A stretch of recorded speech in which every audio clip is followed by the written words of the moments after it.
Seguramente sean las elecciones con menos participación de todas las que hemos tenido en los últimos años. De los resultados hablaremos quizá en clave nacional, pero este domingo va a producirse un choque de fuerzas ideológicas que definirán nuestro futuro en el mundo. Soy Juan Luis Sánchez. Hoy en Un Tema al Día, entre la Europa verde y la Europa ultra.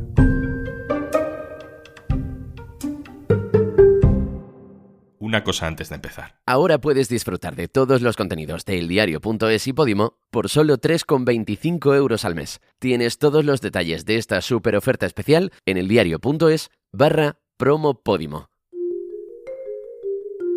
Llegan las elecciones europeas, el domingo empezaremos a hablar de sus resultados y seguro que nos metemos en un bucle de quién gana, quién pierde. Haremos una lectura europea, sí, pero quizá también muy nacional. Que si Sánchez, que si Feijóo, que si Sumar, que si Podemos, que si Vox. Pero antes de meternos en ese bucle, hay algunas cuestiones de fondo muy importantes que se deciden en esas elecciones y de las que deberíamos hablar. Cosas como si seguimos aplicando medidas para frenar el calentamiento global o si hacemos como que no pasa nada mientras las olas de calor y las lluvias torrenciales arruinan vidas y economías. También el domingo se decide qué puede pasar con los derechos de las mujeres o de las personas LGTBI. Dependiendo de los resultados, nuestra protección ante la inteligencia artificial puede ser mucha o poca. El control sobre las farmacéuticas, ninguno o alguno. El control sobre nuestros alimentos, el que tenemos ahora, o mucho peor. De los resultados del domingo depende mucha gente, hasta en Senegal.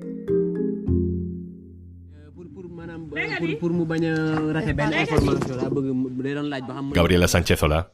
Hola, ¿qué tal? En este capítulo vamos a hablar de diferentes puntos de Europa, pero vamos a empezar por este pequeño pueblo que no está en Europa, que se llama Gandiol, que está en Senegal, pero que está absolutamente atravesado por las decisiones de Europa.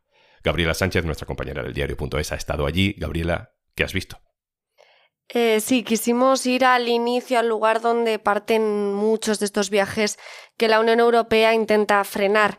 En Gandiol, por ejemplo, en ese pueblo que escuchamos, es una pequeña aldea costera del norte de Senegal y es muy evidente cómo la migración lo atraviesa todo. Cada vivienda tiene de media 2 miembros de la familia en España o en otros países europeos.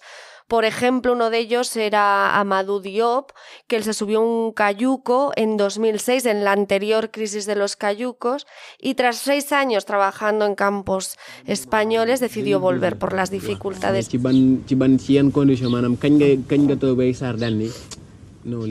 por ejemplo, a pocos metros de esa casa nos encontramos a otra chica, Setegui, de 21 años, que hace unos meses, escuchando ruido en la calle, vio que muchas personas que parecían emigrantes iban a subir en un cayuco y ella decidió seguirlos y se subió. El problema es que en alta mar tuvieron un accidente y naufragó esa embarcación.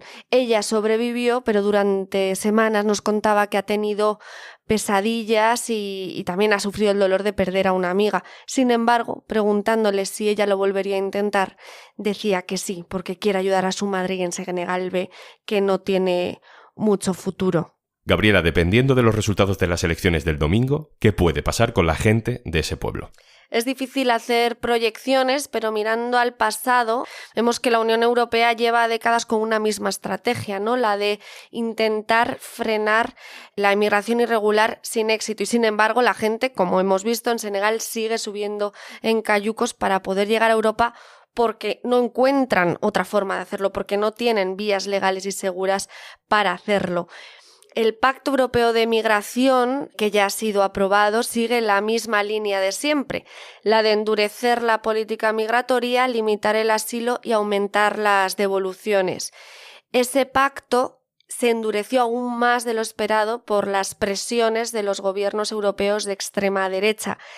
Entonces, si tal y como está el actual Parlamento Europeo se ha dado luz verde a un texto como este, el riesgo de aumentar más la presencia de extrema derecha en las instituciones europeas augura, ¿no?, una reducción de los derechos para estas personas. Augura un refuerzo aún mayor de este enfoque que hemos visto que no sirve para nada. Si cambiase, si hubiese una mirada más progresista, quizás se podía intentar impulsar algunas de esas tareas pendientes que nunca han salido adelante, ¿no? Algunas de esas propuestas como las de aumentar las vías legales de entrada a la Unión Europea o misiones europeas de salvamento, no solo de vigilancia en las aguas fronterizas con la Unión Europea, para evitar también que la gente se muera en el mar, no solo para evitar que lleguen.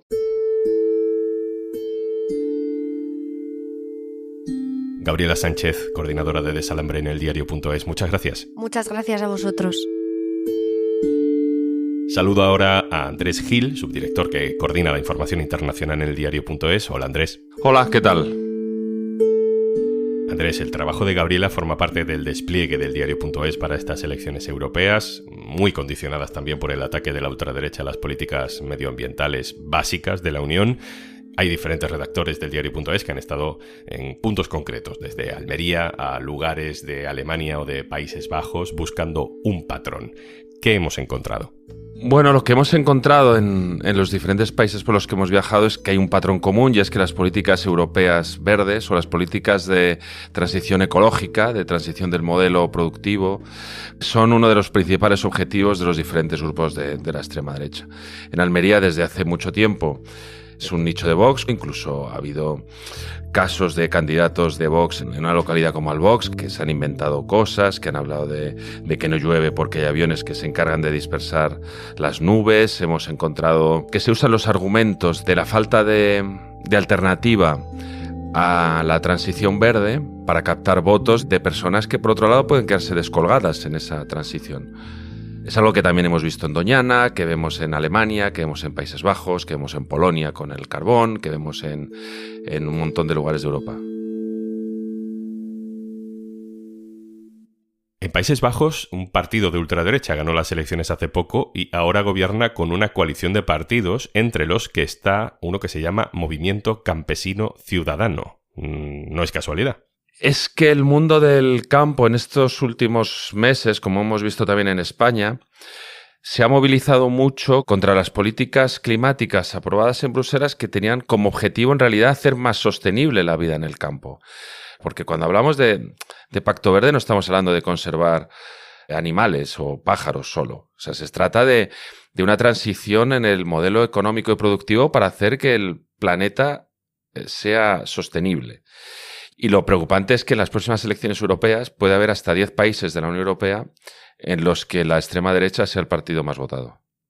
Se está rompiendo, Andrés, el mínimo consenso que había sobre la lucha contra el cambio climático. Digamos que hasta el centro derecha está volviendo a coquetear con el negacionismo. Bueno, la presidenta de la Comisión Europea, que es una dirigente del Partido Popular Europeo, Ursula von der Leyen, arrancó la legislatura hace 5 años con la bandera del Pacto Verde y de la transición justa y la transición digital.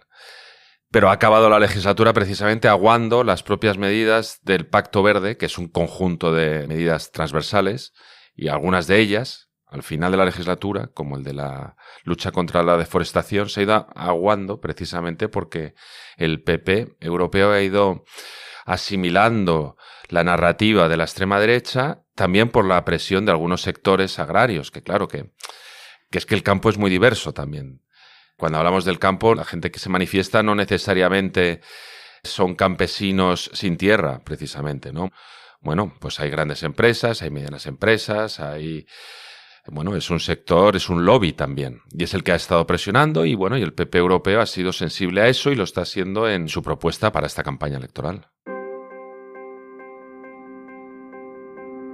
Ahora vuelvo contigo, Andrés. Vamos a otro punto concreto. Es una especie de viaje al futuro para comprobar que cuando la ultraderecha gobierna no es un juego puntual, puede ser más bien un fenómeno irreversible durante años en la vida de la gente. Nuestra compañera Itziar Gutiérrez ha estado en Polonia. Hola, Itziar. Hola.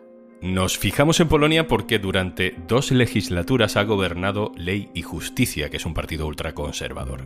Pero, gracias a la alianza de varios partidos liberales de derecha a izquierda, han desalojado del poder a este partido en las últimas elecciones. Ahora el primer ministro es muy proeuropeo, es de centro derecha, pero mucho más liberal de lo que había antes, es Donald Tusk. Pero el presidente de la República es todavía un aliado de la ultraderecha, se llama Andrzej Duda. Itziar, está siendo muy complicado revertir la situación del país a pesar de que la ultraderecha ya no gobierna. Sí, Tusk llegó al poder con la promesa estrella de deshacer el retroceso democrático, pero lo que se está encontrando es que avanzar para desmantelar todo el legado, ¿no?, que dejó el anterior gobierno no está siendo nada fácil. Algunos analistas hablan incluso de que el anterior gobierno dejó un campo de minas legal.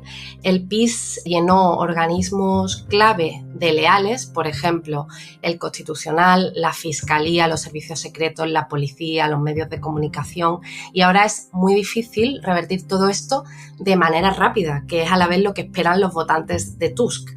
Todas las personas con las que hablamos en Polonia, hablamos con muchas, hablamos con el ministro de Justicia, hablamos con expertos, hablamos con miembros de la sociedad civil, todas coincidían en que Tusk tiene las manos atadas porque el presidente Duda, que es aliado del PiS, puede vetar la legislación aprobada por el Parlamento. Mi percepción es que para algunas leyes Tusk está esperando a lo que pase el año que viene en las elecciones presidenciales, a las que Duda no puede presentarse. Iciar, una de las medidas más polémicas de este gobierno en Polonia fue la prohibición del derecho al aborto en prácticamente cualquier supuesto. Recuperar ese derecho para las mujeres fue en realidad uno de los compromisos del nuevo primer ministro. ¿Qué ha pasado con eso? Como dices, el Tribunal Constitucional, uno de estos organismos que había sido politizado por el PiS, eliminó en 2020 el supuesto de malformación fetal, lo que suponía una prohibición casi total del aborto, porque este supuesto representaba más del 90% de los abortos legales que se practicaban en el país. Revertirlo fue una de las grandes promesas de Tusk y para muchas mujeres con las que hablamos en la calle fue su principal razón para votarle. Pero, de nuevo, todos los caminos nos llevan al veto de Duda, quien con toda probabilidad se opondría a cualquier tipo de flexibilización o relajación de las estrictas leyes que tiene Polonia del aborto. De hecho, Duda ya ha vetado una ley aprobada en esta legislatura que permitía vender la píldora del día después sin receta a mayores de 15 años. Todo esto lo que al final demuestra es que está resultando muy difícil dejar atrás tantos años de gobierno ultra y para muchas personas esto ofrece una lección a otros gobiernos del entorno en un momento en el que la ultraderecha está subiendo. Iciar Gutiérrez, compañera de la sección de Internacional, muchas gracias. Gracias a ti.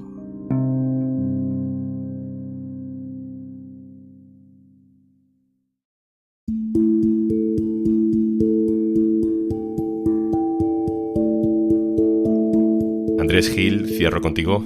¿A qué dirías tú que aspira en términos de resultados la ultraderecha en estas elecciones? ¿Cómo puede influir, impactar en la toma de decisiones en la Unión Europea a partir del lunes? Bueno, es llamativo que hagan campaña contra derechos humanos y valores de Naciones Unidas asumidos por todos los países del planeta Tierra. Ellos que persiguen a partir del día 10 de junio, pues han pasado de ser formaciones políticas que reclamaban salir de la Unión Europea a ser formaciones políticas que quieren intervenir en el curso y en la agenda de la Unión Europea, como ha pasado con el Pacto Migratorio. El Pacto Migratorio ha sido suscrito por Meloni, que es la jefa de los ultraconservadores de la familia a la que pertenece Vox. Entonces ellos lo que pretenden es eso, influir y deshacer muchas de las cosas andadas en relación con derechos de las mujeres, o el Pacto Verde. Lo que ocurre es que como en Europa, en la Unión Europea, para poner en marcha cualquier o aprobar cualquier directiva, reglamento, etcétera, se requiere primero del consenso de los 27 países y gobiernos que conforman la Unión Europea, después de una posición común que adopte el Parlamento Europeo y después, posteriormente, junto con la Comisión Europea, el propio Parlamento Europeo y el Consejo, que son los gobiernos, tienen que ponerse de acuerdo para ver qué es lo que se aprueba definitivamente.